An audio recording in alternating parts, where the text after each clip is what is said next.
মাই lovely viewer, simple life ব্লগসে আপনাদের স্বাগতম। আজকে আমি কেনাকাটা করলাম কিছু, আর সেটা আপনাদের সাথে শেয়ার করছি। এখানে আমি আটা কিনে নিয়েছি, তারপর তেল কিনে নিয়েছি, তেল এনেছি, তারপর হচ্ছে ডানো দুধটা ভালো, আমি ডানো দুধ নিয়েছি, কিশমিশ, তারপর হচ্ছে এখানে নিয়েছি সুজি, পুষ্টি সুজিটা হালুয়া তৈরির জন্য ভীষণ ভালো। এখান থেকে তারপর হচ্ছে যে বুটের ডাল, এটাও হালুয়া তৈরির জন্য, শরবতের জন্য আসলে এগুলো কেনাকাটা করা, সব কিছুই কেনা হয়েছে।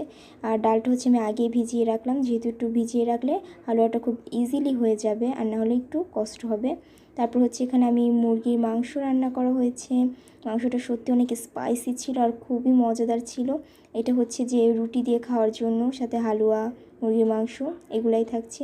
মাংসটা অনেক টেস্টি হয়েছে। সাথে আমি 1 কাপ চা নিয়ে নিলাম, চা খেতে ভালোই লাগছিল। আর হচ্ছে এখানে রুটিগুলো বানানো হয়ে গেছে, রুটিগুলো অনেক নরম সফট হয়েছে। আর এই যে হালুয়া, এটা হচ্ছে সুজির হালুয়া, এটা দিয়ে খেতে খুবই ভালো লাগছিল। আর সাথে হচ্ছে ডালের যে বুটের হালুয়াটা, এটাও খুব টেস্টি হয়েছে।